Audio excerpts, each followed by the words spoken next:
Do you guys feel that? We're getting closer and closer to the beginning of Nebraska fall practice, and with that, the expectations for the Huskers' brand new transfers continue to rise. So in today's video, I'm going to give you a big time update around every single Husker newcomer, how they performed in spring practice, what they've been doing behind the scenes this summer, how they've been progressing, who lives up to expectations, who surprises people, who plays below what they're expected, and so much more. So real quick, this is a loaded Nebraska Nuggets episode talking transfers. Hit that like button if you're fired up. Also, if you're a diehard Nebraska fan and you're not subscribed, what are you waiting for? It's a no-brainer for daily content. Talking to your favorite team, talking Huskers, takes 2 seconds. Hit the subscribe button, join the family. Thank you so much.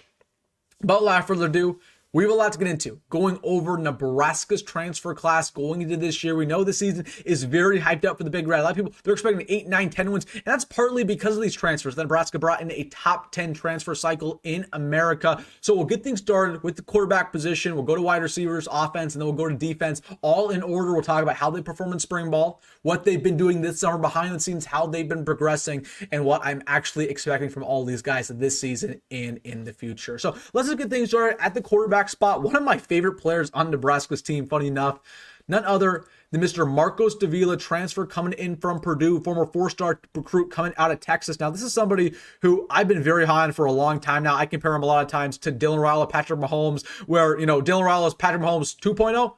Marques Davila might be Patrick Mahomes 3.0. Very strong arm, can throw 60, 70 yards down the field. Somebody who's great accuracy, can get outside the pocket, make plays. Really thick build on, about 240 pounds, about 6'3". So again, has high potential. Now he got to Purdue last year. We know kind of how that went. Purdue was a sinking ship. He didn't play a game there. Really shouldn't have played a game there. Probably would have ruined his 10 years. So ended up saying, you know what? Why am I going to stay at Purdue? I'm going to go to Nebraska.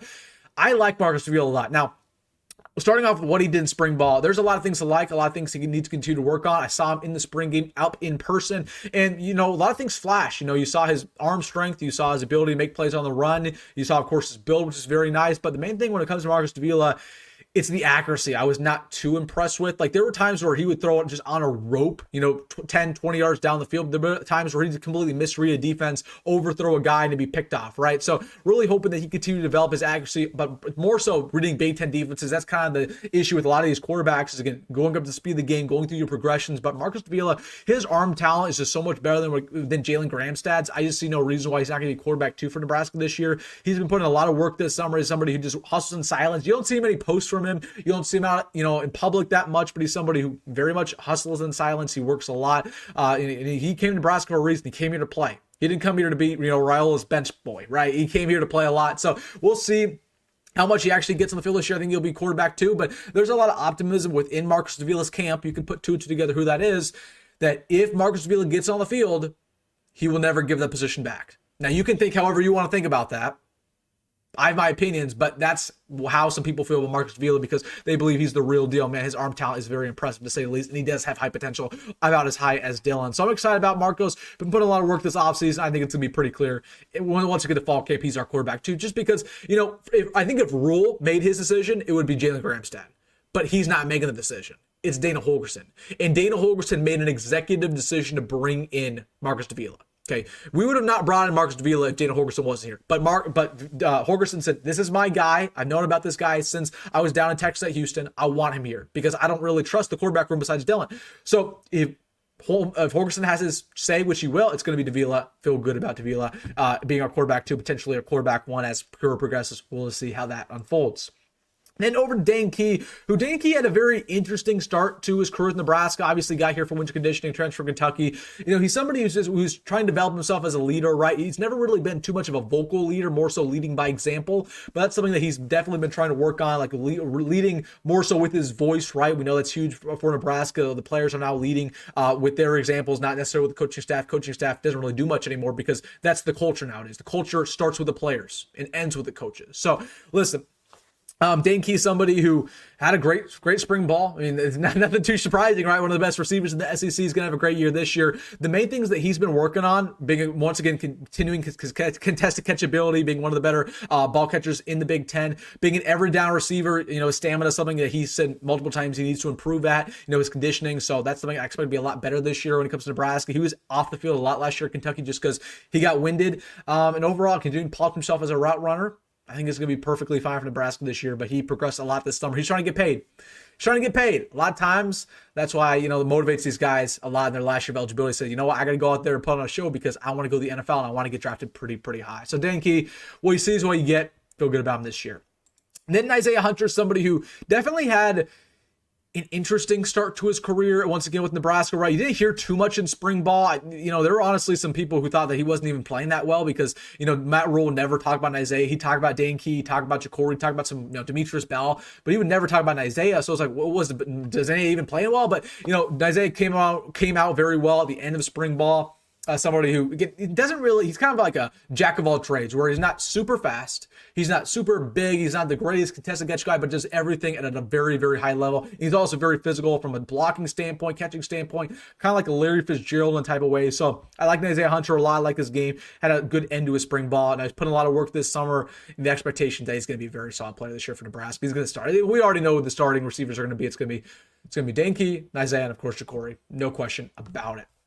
Then over to offensive line. Let's take Elijah Prichett because spring ball was definitely interesting. From an offensive line standpoint, there's not much you can really learn about the O-line until fall ball just because they kind of go easy on them, especially with how banged up the D-line and the O-line was in spring ball. So Elijah Prichett, honestly, the coaching staff piped him up over and over again. There's good reason. He played pretty solid in spring practice. He looks obviously the part, looks like a grown man, looks like he's already in the NFL. So there's a lot to like, former 5-star, but again, it's just all the technical aspects. Okay, that's the thing that he struggled with at the most when it comes to Alabama, like the footwork, the hands, getting beat in the pass pro continuously.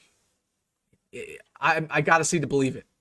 And he's been working out. He was working out in Georgia the other day. We saw clips of him. He was working out in Lincoln with some past Nebraska players. So Elijah Prichett, there's a lot to like about him, but man, I just got to see to believe it. Really do. That's why I'm not buying the stock there just because he was so bad at Alabama. And don't get me wrong, he's good in the running game. He's pretty solid in that department, but you need a guy who can do both. You can't have a liability in the pass pro and then have somebody who's good in the running game. You got to have an offensive lineman who does both, or else you just don't have a good offensive lineman.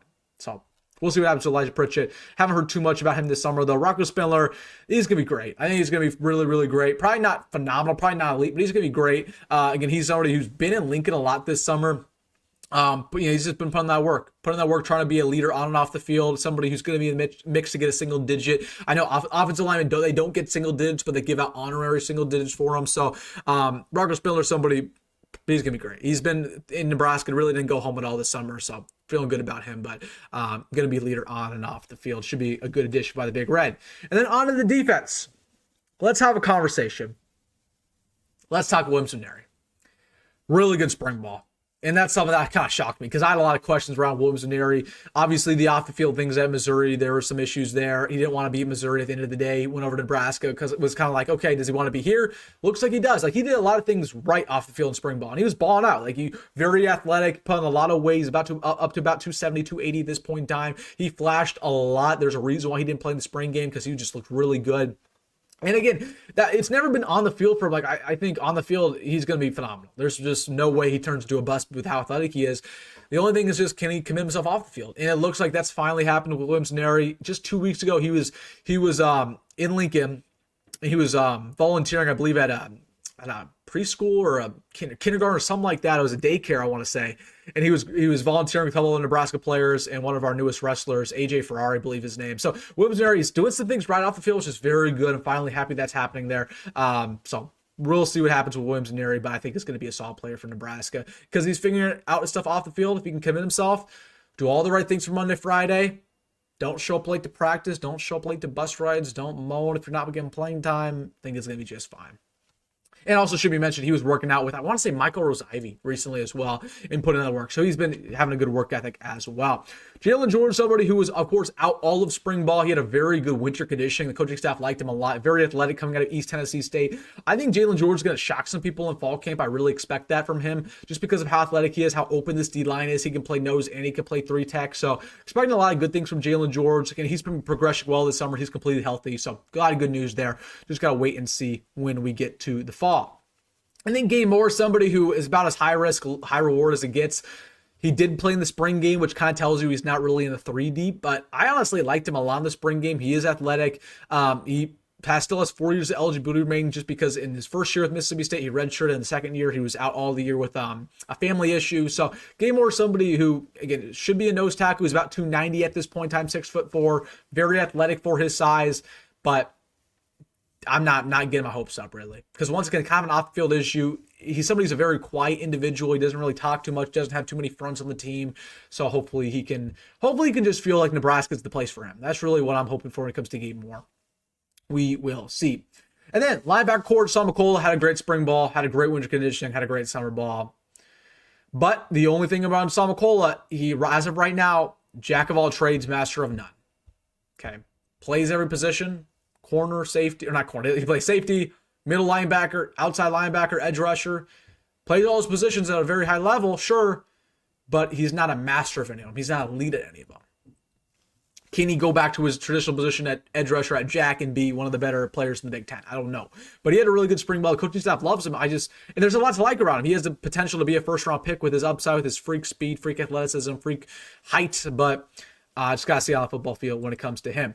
Marques Watson, Trent, a lot to like as well. Man, he had, again, it was kind of a slow start.